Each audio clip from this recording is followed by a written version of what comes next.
നമസ്കാരം. ഇറാന്റെ രാഷ്ട്രീയ ചരിത്രത്തിൽ പുതിയ അധ്യായം തുറക്കുകയാണ് മുജ്തബ ഖമേനിയുടെ ഉയർച്ചയിലൂടെ.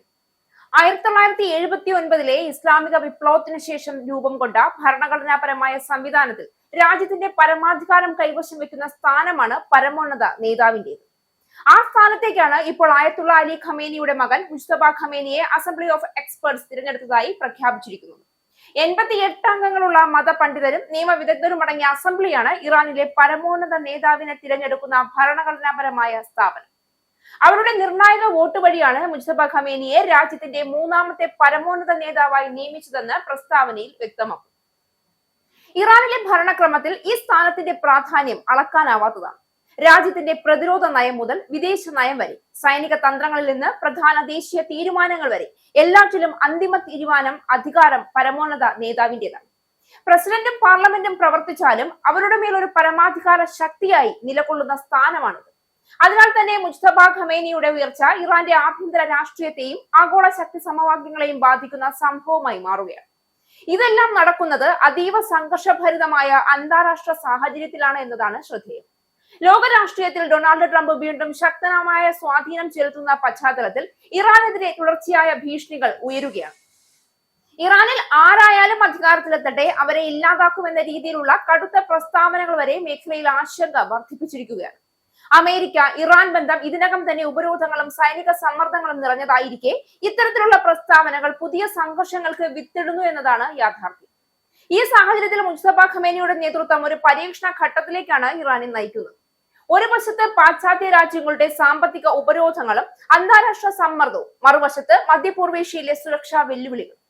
ഇതെല്ലാം നേരിടാൻ പുതിയ നേതാവിന് ശക്തമായ രാഷ്ട്രീയ ധൈര്യവും നേതൃപാഠവും ആവശ്യമാണ്.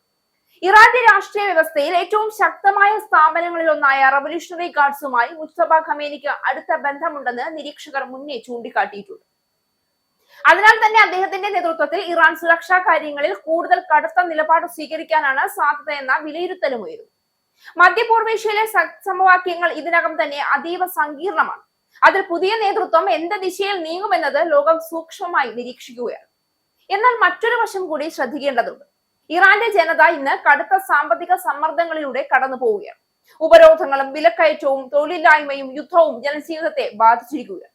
ഈ സാഹചര്യത്തിൽ രാജ്യത്തിന്റെ ആഭ്യന്തര സ്ഥിരത ഉറപ്പാക്കുകയും സാമ്പത്തിക വഴിത്തിരിവുകൾ കണ്ടെത്തുകയും ചെയ്യുന്നത് പുതിയ നേതാവിന്റെ പ്രധാന വെല്ലുവിളിയായി. അന്താരാഷ്ട്ര തലത്തിൽ ഇറാൻ അമേരിക്ക ബന്ധം വീണ്ടും സംഘർഷത്തിലേക്ക് വഴുതി വീണാൽ അതിന്റെ പ്രതിഫലം മുഴുവൻ മധ്യപൂർവേഷ്യയ്ക്കും ലോക സാമ്പത്തികത്തിനും ഇനിയും കൂടുതൽ ബാധകമാകും. എണ്ണവില മുതൽ ആഗോള വ്യാപാര പാതകൾ വരെ എല്ലാം അതിന്റെ ആഘാതം ഇനിയും ദീർഘകാലം അനുഭവിക്കേണ്ടി വരും. അതിനാൽ തന്നെ ശക്തി പ്രകടനത്തെക്കാൾ ദൗത്യപരമായ സമീപനമാണ് ലോക സമാധാനത്തിനും പ്രാദേശിക സ്ഥിരതയ്ക്കും നിർണായകമാകുന്നത്. മുജ്തബ ഖമേനിയുടെ ഉയർച്ച ഇറാന്റെ രാഷ്ട്രീയ ചരിത്രത്തിലെ ഒരു നിർണായക വഴിത്തിരിവാണ്. ഇതൊരു വ്യക്തിയുടെ അധികാര ലാഭം എന്നതിലുപരി ഒരു രാജ്യത്തിന്റെ ഭാവി ദിശ നിർണ്ണയിക്കുന്ന ഘട്ടമാണ്. അമേരിക്കയുടെ ഭീഷണികളും അന്താരാഷ്ട്ര സമ്മർദ്ദങ്ങളും നിറഞ്ഞ കാലഘട്ടത്തിൽ ഇറാൻ എന്ത് നിലപാട് സ്വീകരിക്കുമെന്നത് അടുത്ത വർഷങ്ങളിൽ ആഗോള രാഷ്ട്രീയത്തെ സ്വാധീനിക്കാവുന്ന വലിയ ചോദ്യം തന്നെയാണ്. ഇപ്പോൾ ലോകം കാത്തിരിക്കുന്നത് പുതിയ നേതൃത്വം സംഘർഷത്തിന്റെ വഴിയിലേക്കാണോ നീങ്ങുക, അല്ലെങ്കിൽ ദൗത്യവും സമാധാനവും നിലനിർത്തുന്ന പുതിയ അധ്യായം തുറക്കുമോ എന്ന കാര്യത്തിലേക്കുള്ള പുതിയ ചുവടുകൾക്കാണ്. ആ തീരുമാനത്തിന്റെ പ്രതിഫലനമായിരിക്കും ഇറാനിൽ മാത്രമല്ല മുഴുവൻ ലോകത്തും പ്രതിഫലിക്കുന്നത്.